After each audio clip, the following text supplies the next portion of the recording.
Hello दोस्तों, नमस्कार। SM किसी चैनल में मैं आप सभी लोगों का दिल से बहुत बहुत स्वागत करता हूं। सो दोस्तों, इस वीडियो को स्टार्ट करने से पहले आज के दिन जितने भी सारे लेटेस्ट इंपॉर्टेंट वीडियोस थे, ज़रूर इन सारे वीडियोस को देख लेना। लिंक नीचे डिस्क्रिप्शन बॉक्स में आप लोगों को सारे वीडियोस की मिल जाएगी।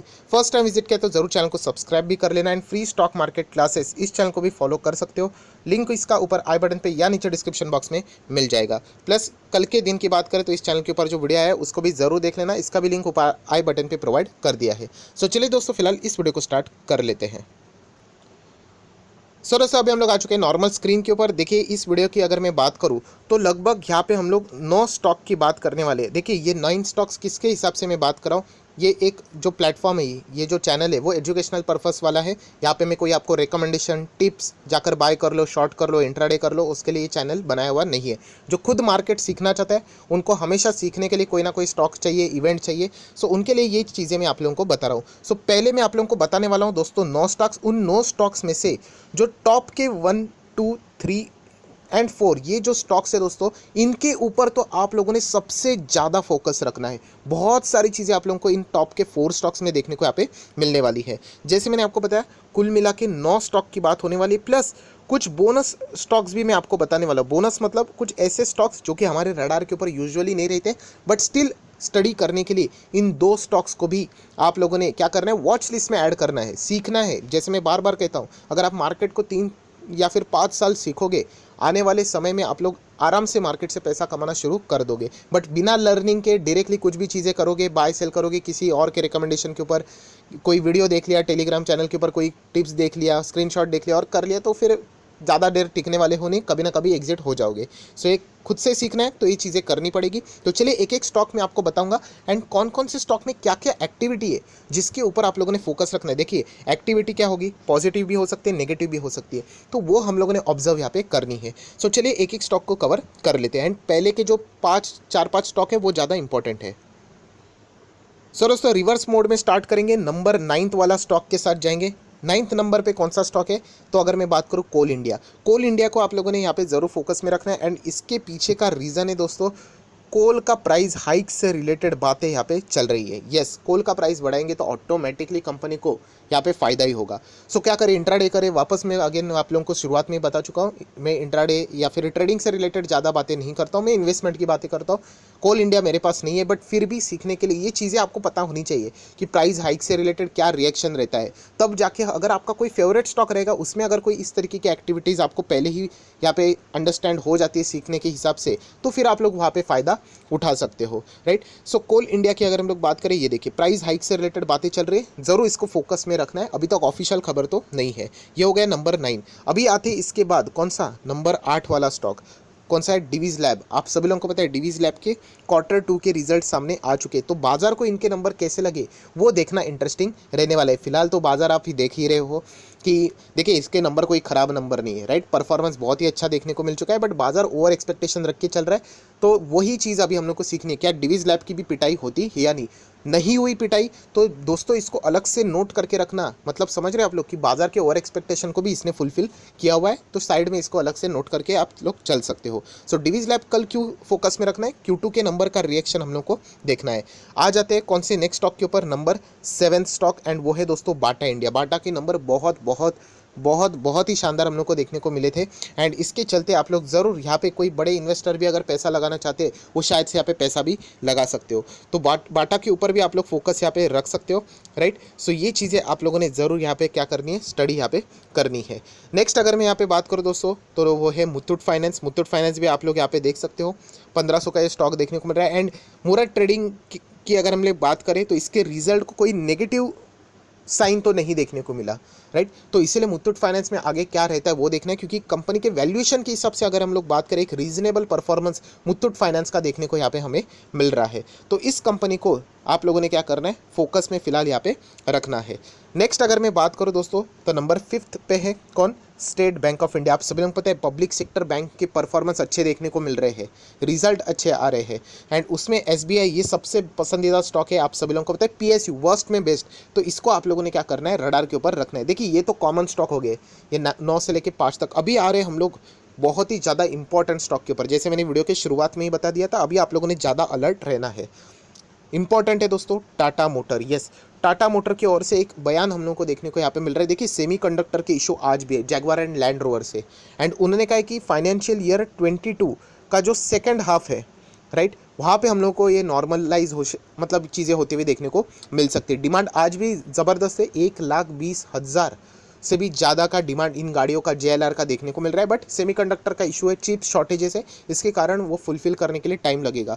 सो सेकंड फाइनेंशियल ईयर में उन्होंने कहा था कि चीज़ें नॉर्मलाइज होगी, बट इसका भी सेकंड हाफ की यहाँ पे बात चल रही है कि वहाँ पे जाके चीज़ें और बेटर हो सकती है। तो इस स्टेटमेंट को देखा गया तो बाजार क्या रोल प्ले करने वाला है ये देखना बहुत ही ज़्यादा इंटरेस्टिंग रहने वाला है। तो कल के दिन टाटा मोटर आपके रडार के ऊपर होना चाहिए। मैं कोशिश करूँगा कल के दिन इससे रिलेटेड एक फुल फ्लेजेड वीडियो बनाने से रिलेटेड, क्योंकि एक बहुत ही इंपॉर्टेंट पॉइंट उन्होंने यहाँ पे बताया हुआ है। सो ज़रूर इसको नोट करके आप लोगों ने चलना है।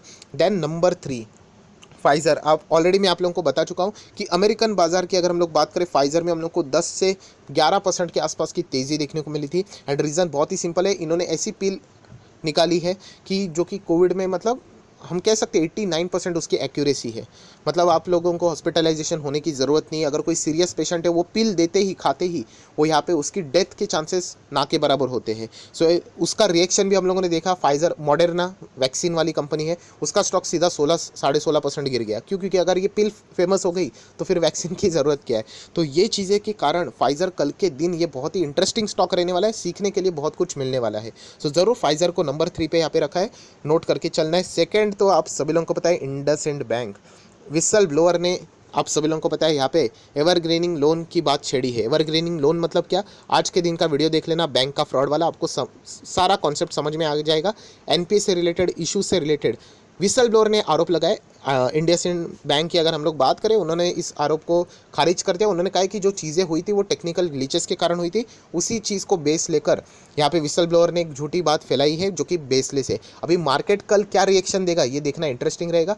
यूजुअली देखा गया दोस्तों, ये चीज़ें नोट करना, मैं बार बार कह रहा हूँ, यूजुअली देखा गया तो मार्केट शायद से नेगेटिव रिएक्ट कर सकता है। क्यों कर सकता है? क्योंकि कभी भी ऐसी चीज़ें होती है ना, पहले तो ये पैनिक वाली चीज़ है, एंड इसके ऊपर क्या रहता है, इन्वेस्टिगेशन रहता है, एंड उसके बाद जो भी रिपोर्ट सामने आएगी उसके हिसाब से मार्केट रिएक्ट करता है। अभी हम लोगों ने इन्फोसिस में देखा था कि नहीं, इन्फोसिस के ऊपर भी विसल ब्लोअर की कंप्लेंट आई थी, सीधा स्टॉक क्रैश हुआ था, बाद में जाके वो बाइज्जत बरी हो गए, कोई चीज़ नहीं थी वैसी। तो इसीलिए पहला जो मार्केट का जो रिएक्शन रहता है वो यूजुअली नेगेटिव ही रहता है। सो कल क्या नेगेटिव रहेगा कि नहीं, ये सीखना इंपॉर्टेंट बनता है। तो इसको अगर आप चाहो तो अलग से नोट करके रख सकते हो। ये चीज़ें सीखने वाली होती है दोस्तों। ये अगर आप ऐसे टाइम पास करके छोड़ दोगे तो फिर ये एक्सपीरियंस मतलब चला जाएगा आप लोगों का, ठीक है। तो आप नोट करते हो कि नहीं पता नहीं, बट ज़रूर करना चाहिए। नंबर 1 कौन सा? IRCTC। ऑलरेडी ये टॉप में है स्टॉक, एंड फिर भी ये ज़्यादा पॉपुलर क्यों बन रहा है दोस्तों, आप सभी लोगों को बताना चाहूँगा।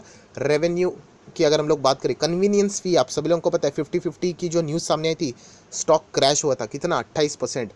अभी रेलवे ने एक और चीज़ यहाँ पे सामने रखी है, ऑब्वियसली रिपोर्ट के जरिए चीज़ें सामने आ रही है, बट वो क्या फ़िलहाल बता रहे हैं कि जो रेवेन्यू शेयरिंग का जो मॉडल है वो रिवाइज करने की कोशिश कर रहे हैं। मतलब 50-50% नहीं, एक ऐसा मॉडल वो सामने लेके आएंगे।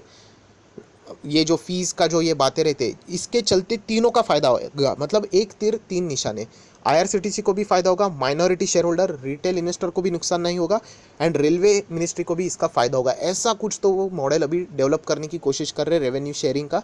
अभी पता नहीं वो मॉडल कैसा होगा, क्या होगा, बट मार्केट को ये चीज़ें अभी तो पता चल चुकी है रिपोर्ट्स के द्वारा कि इनके दिमाग में ये चीज़ें चल रही। क्योंकि इसके अर्लियर भी उन्होंने ये नहीं कहा था कि हम लोग प्लान को ही ड्रॉप आउट कर रहे हैं, उन्होंने ये कहा था कि हम लोग विड्रॉ कर रहे हैं। तो आज विड्रॉ कर रहे हैं तो कभी ना कभी फ्यूचर में भी चीज़ें आ सकती है। कंपनी का बिजनेस अफलातून है, बहुत ही सॉलिड है, बट ये जो मैनेजमेंट की जो चीज़ें देखने को मिल रही है, खास करके इनके जो पेरेंट कंपनी है उसके चलते ये सारी दिक्कतें हम लोग को देखने को यहाँ पे मिल रही। तो मार्केट इस नए रेवेन्यू मॉडल जो कि अभी तक आया भी नहीं है, बट इसकी फनक मार्केट को लग चुकी है कि ऐसा ये कोई तो प्लान बना रहे हैं, तो मार्केट क्या इसको नेगेटिवली रिएक्ट करेगा या पॉजिटिवली, ये देखना बहुत ही ज़्यादा इंटरेस्टिंग रहने वाला है। तो ज़रूर IRCTC भी आप लोगों के नंबर 1 रडार के ऊपर होना चाहिए। अभी वेट, जैसे मैंने कहा था, कुछ बोनस स्टॉक भी है जो कि आप लोगों ने फोकस में रखने।